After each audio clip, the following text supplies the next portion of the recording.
What's up everyone, it's Gneissish and welcome to another video. Today we're talking about the power bank. So what people normally do, and this is fine, is that they'll run an output from a solar panel or whatever, windmill, whatever they want, straight to their battery. And this is an acceptable way to do it. And in this case, with a single solar panel and a small battery, you're only going to waste, what, around 7 volts. You know, this thing requires 13 to keep it charged if fully loaded. And so that's fine. But what happens when you start doing things like, you know, large batteries and you have larger bases and more inputs, you know? So you can do what's called a power bank. And I'm gonna show you how to set this up, and then we'll kind of quickly discuss the pros and cons. And so a power bank is just simply any amount of power inputs, whether it be a wind turbine, or solar panels, or a combination of the both, where you route those all together using root combiners into a single output. In this case is 256, but if you know anything about Rust electrical, the wind varies, the sun varies in its position, and so these power sources are not constant. And so by creating a power bank, putting it all together, you have a larger amount of voltage that you can use to partition off to other things. And so the power bank starts with just whatever you've installed and then run to a root combiner. That's it.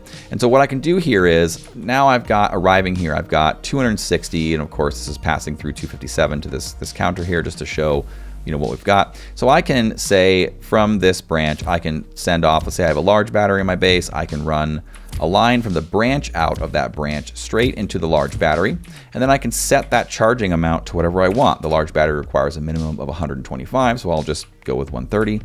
And so now I have this battery which is charged efficiently, and I have this power output to run to my base and do whatever it is I want to do. And so the cool thing about this is that because I have so much power coming in, that 130 is going to be stable. It's never going to vary, because the variance of, say, of your power bank will never be so much that it dips below 130 if you're having, you know, if you've got 200, in this case 66 at the moment coming in. And so that's, you can branch off power safely, almost you can think of it as conditioned to whatever it is you're charging, in this case large battery. So let's say, well, now I have some more stuff on my base and I want to add something. So what I can do is, obviously for you it would be minus this counter. I can run the, from the branch out, it would be, or I'm sorry, from the power out, it would be from this power out to this power in for you. I can now hook up something else. Let's say I have a medium battery that I found and I want to put this in my base.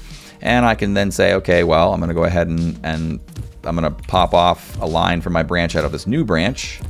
And I'm going to run that to the input on my medium battery. And I'm going to say, well, it's a medium battery. It has 50 watts. So it needs 63 if you consider the charging efficiency minimum. So I'll say 65 so that it's always trickle charging a little bit, and set that. And so now this battery has what it needs, and it will consistently have what it needs, because if you were to hook up another counter up here, and I'll just do it, whoops, do it black. And if you hook up to this counter up here and then connect it to itself, set it to counter, it'll show you what you have left over after sending 65 out to this battery. So we still have a float of 72 volts, which is a lot.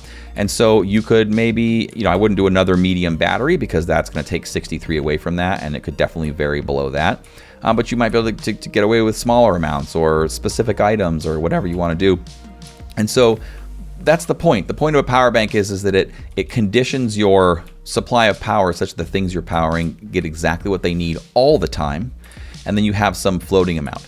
And so that's the positive, obviously, is that you get to maintain your batteries confidently. Obviously, the negative being that if a con of this is, let's say you set this all up in your base and somebody like specifically targets your power sources and starts knocking them out, that's more things hooked up to one power source. So if you're running like a Zerg base, or you got something big going on, the better choice would be to have multiple power banks, maybe 2 windmills, you know, for each power bank, or 2 windmills and a couple of solar. So that way you have multiple sources of power banks that you can distribute throughout your base and the things you're powering, so that you're not pigeonholed into one power source. So pros and cons, but they're pretty equal. So it's kind of your choice. And that is all I've got, folks.